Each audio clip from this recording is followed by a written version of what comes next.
Welcome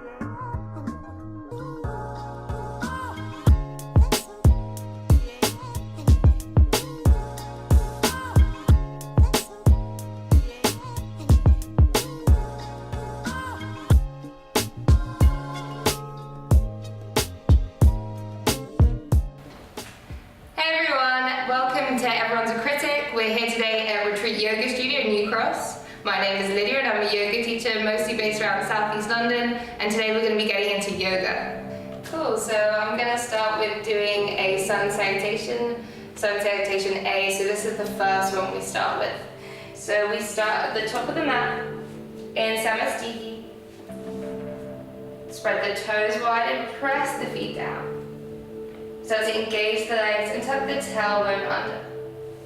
Feel a lift up through the side body and gently lower the rib cage down. Arms reach out to the side. Feel a lifting through the crown of the head without lifting the chin. On your first breath in, start to sweep the arms out by the sides. Allow the palms to meet up overhead, look between the thumbs. On your next breath out, start to release forward, allowing the neck to be soft and the head to be heavy. As you breathe in, we lengthen to a flat back. You might need to bend the knees here, perhaps take the hands to the shins. Exhale, bend the knees, press the hands into the mat to step back to a high plank. Push through the hands and draw the shoulder blades away from each other. Press through the heels and tuck the tailbone under slightly. There are two variations here. I'll do the first one here. So as we inhale, roll onto the tiptoes. Exhale, lower the knees down. Try and keep the elbows over the wrists. As you lower towards the mat, hug the elbows in. Untuck the toes, start to press through the hands. Draw the shoulder blades back. Inhale, baby cobra. Exhale, tucking the toes. Start to lift the hips up and back. We come to our downward facing dog. Good. From here we have the hands about shoulder width or slightly wider. Pushing down through the fingertips. Press through the hands and engage the arms, wrapping the shoulder blades around the back. If you feel that the spine is rounding here, soften the knees and see if you can lift the hips higher, giving yourself a bit more length through the spine. Even if the knees are bent, you can send the heels down. Allow the neck to release and the head to be heavy.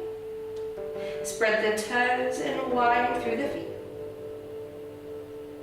We're normally here for 3 to 5 breaths. After your next breath, inhale, exhale, start to look forward, rise up onto the toes. Soften through the knees. You can walk, step, or maybe take a light spring to the top of the mat. You take a breath, inhale to find a flat back. And exhale to release forward. Inhale, standing all the way up. Arms sweep out, palms meet. Exhale, hands release.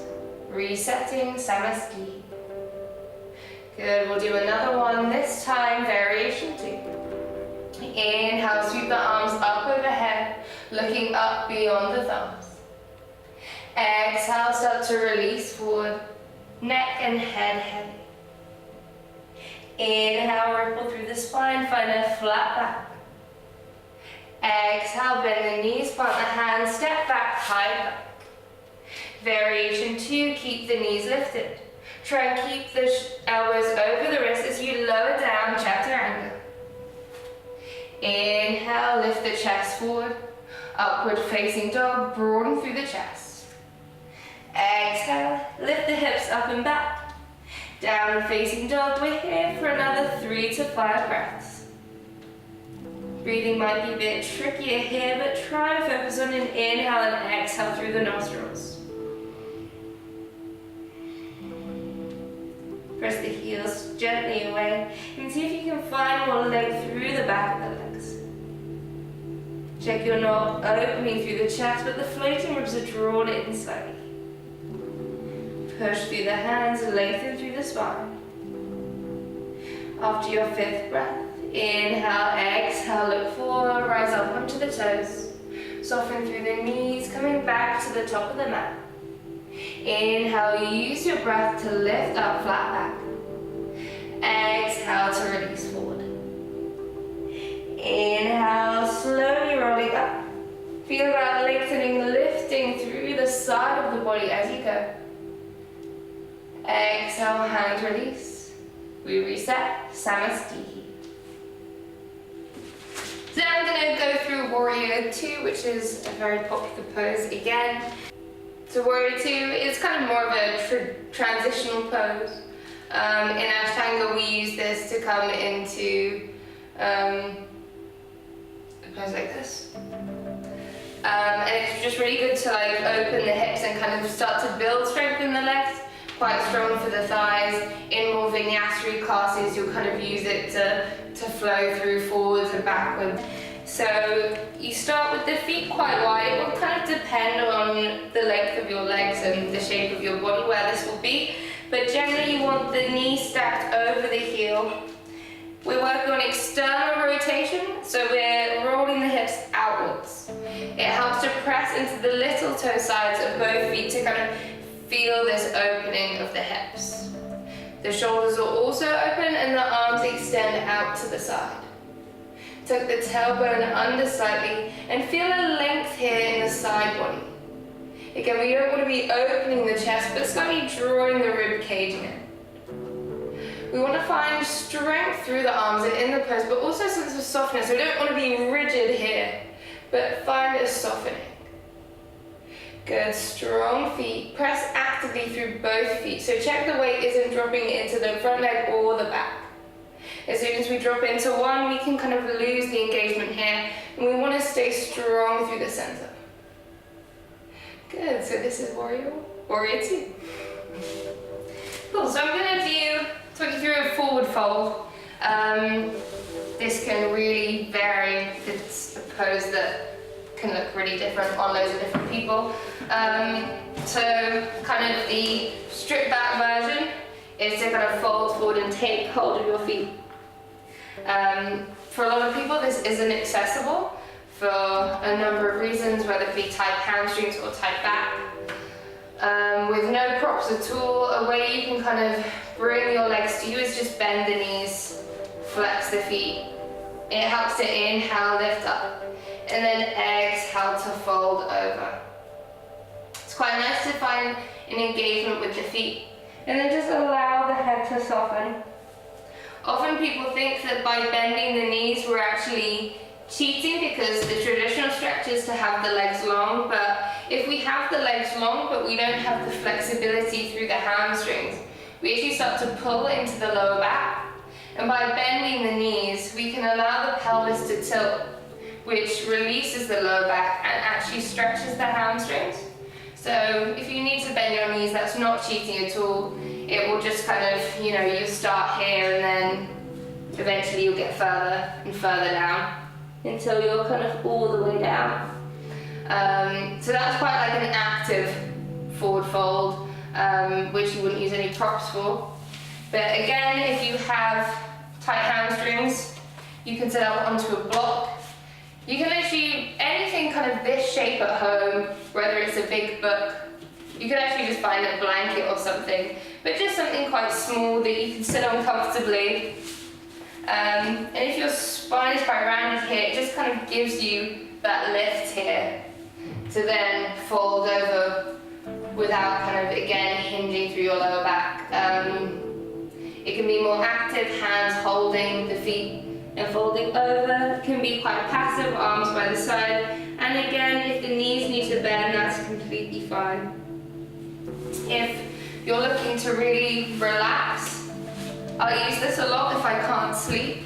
It actually calms you down a lot. So you could use a bolster or just any pillows, place them underneath the knees, and then just try and fold over and really release here.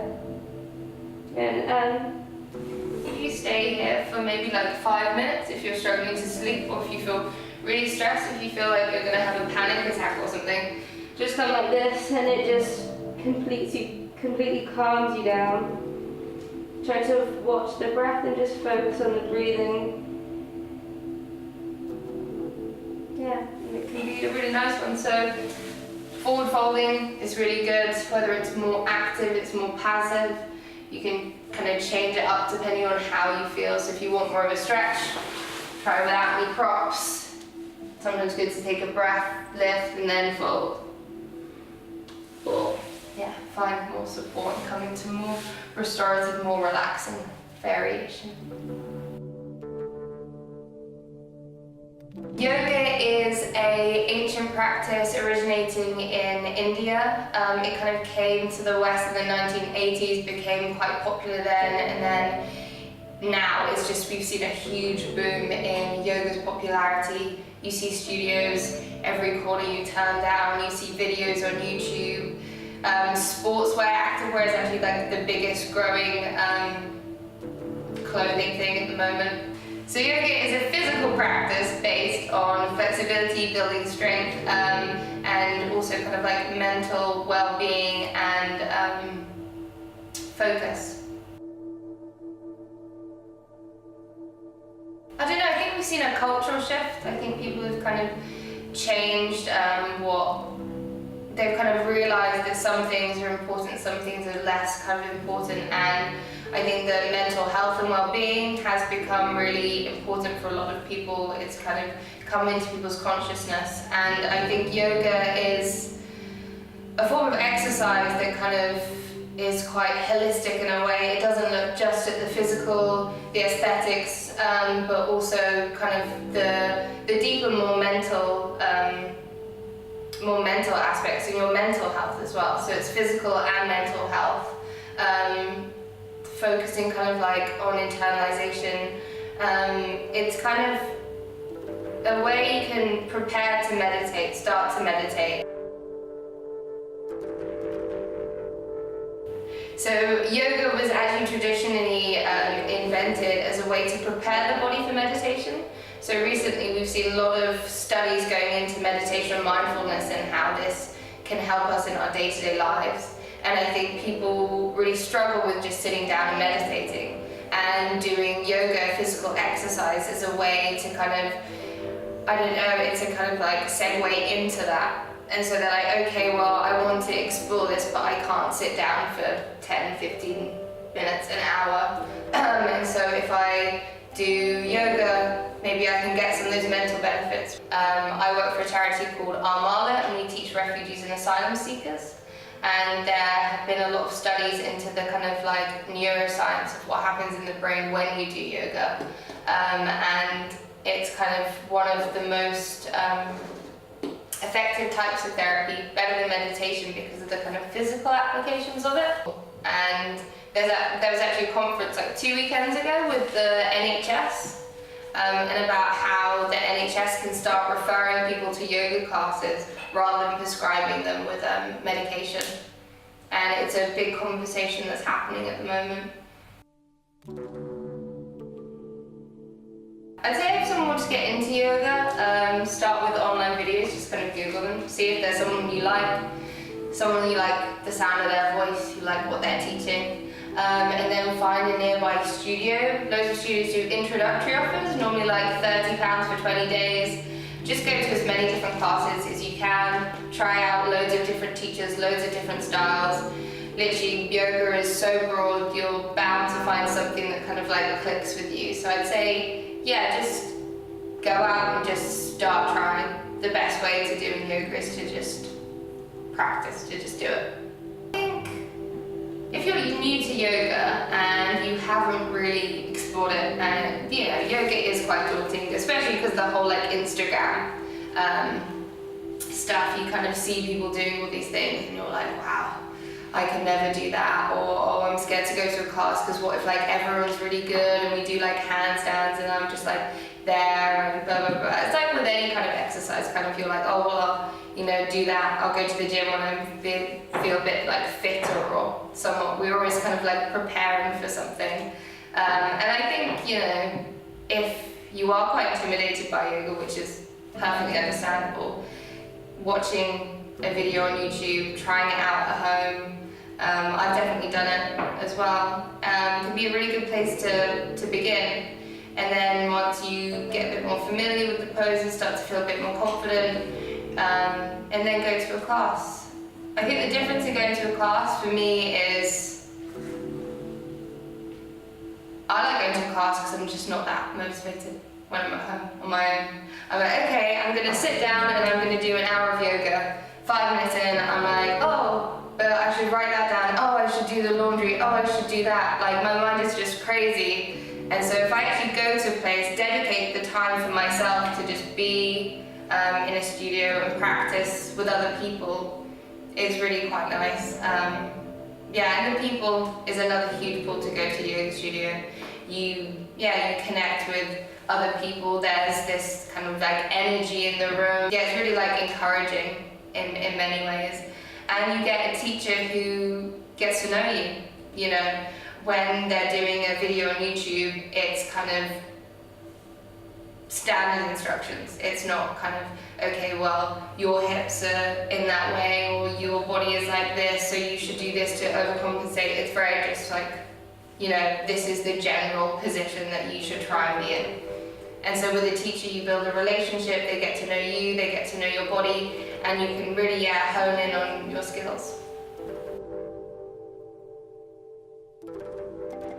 Yeah. So there are a vast amount of yoga classes and just kind of more popping up all the time because, you know, a teacher's practice is very personal, and then they'll be like, okay, well, this works for me, and so this is what I'll teach in many ways. So you've got to really like explore around and see what kind of yoga you like. Ashtanga and Iyengar are very traditional forms. They kind of focus more on alignment. They're quite like strong. They're, I guess, good for people who like, are quite more strict, more kind of like functional approach. Mysore Ashtanga you do on your own, so it's a self-practice. So you learn a series of poses and then you do them on your own, but in a class, so everyone arrives at different times, and then everyone will practice separately, but kind of together in a way. You have guidance from a teacher, but there isn't like one teacher there. It's a really lovely practice if you're into meditation and stuff like that. Then you've got kind of the more fun, flowy classes, vinyasa flow, mandala, really fun mandala. You kind of spin around the mat, and it's quite kind of like free, more kind of like open. You get to kind of like play around with the poses a bit more. If you want something that kind of gets you upside down and is really quite fiery, go for rocket. Rocket is really fun, a lot of energy. More kind of slow classes, you've got yin, where you hold poses for 3 to 5 minutes, and it's more functional. So it's not like, okay, everyone should look like this in this pose. It's more like you should feel this in this pose. And a lot of people find it really challenging. I personally find it challenging because I'm used to very physical practices, and so it's like, okay, well, we're doing yoga where we're like slow and we're holding it. You kind of have to focus more on your breath, more on meditation. And restorative is very similar, but even slower. So it's about being completely supported by blocks and blankets and bricks, and you just kind of hold a pose for 10 to 15 minutes. And it's more kind of like about meditation and just allowing your body to soften. Spiritual, you've got Kundalini, which is about awakening the serpent that lives at the base of your spine. So you do a bit more chanting, a bit more kind of repetitive movements. It can be quite fun. Dharma is a really strong class, really nice. Hot yoga is good for getting your kind of sweat on. I think vinyasa classes are really good to kind of start with. Any beginners classes as well. I think even new and old practitioners should always go to beginners classes because you can never do the basics kind of too well. Like really foundational classes that, you know, specifically for people who've never done yoga before. Because the teacher will really break it down, probably add a bit of like the philosophy and anatomy and stuff as well.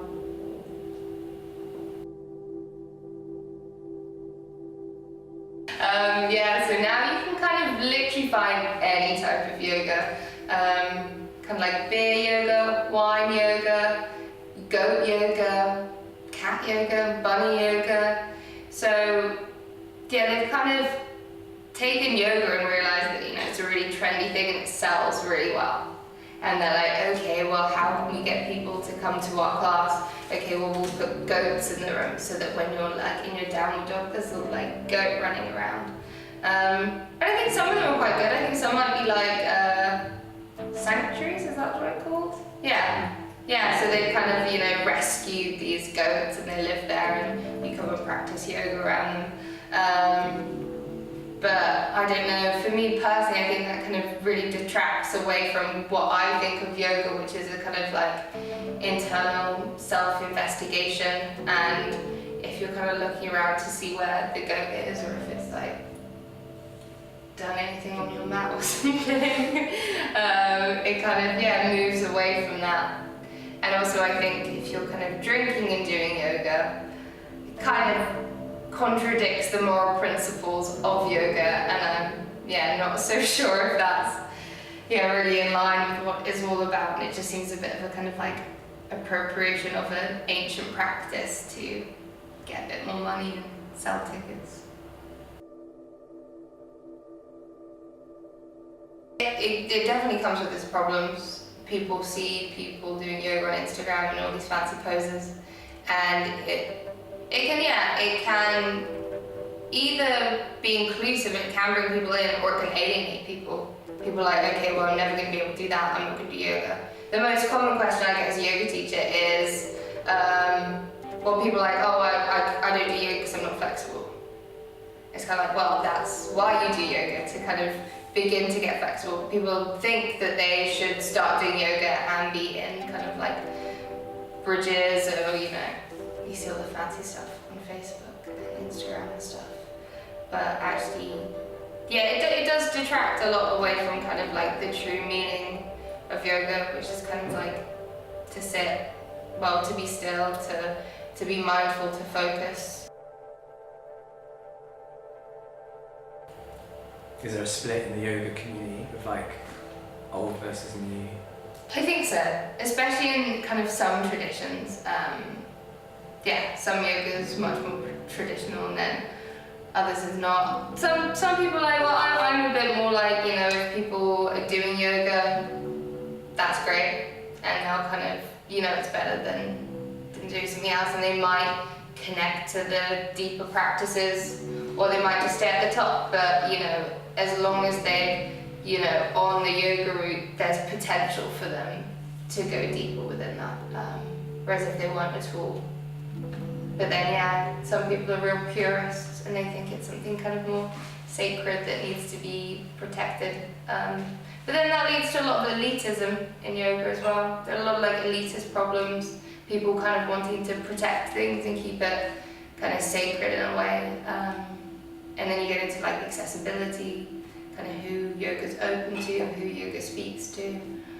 So it is quite a controversial industry, and there are a lot of debates. There are a lot of pay debates at the moment, actually, because living in London, you want to earn a wage, you want to earn a living, but then yoga's about community, it's about generosity, it's about inclusion, and so it's like, where do you draw the line of, I need to earn money and I need to survive, but then they should be accessible to everyone.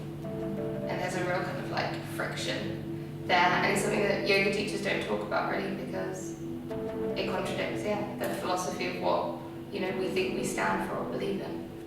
Thanks for watching, guys.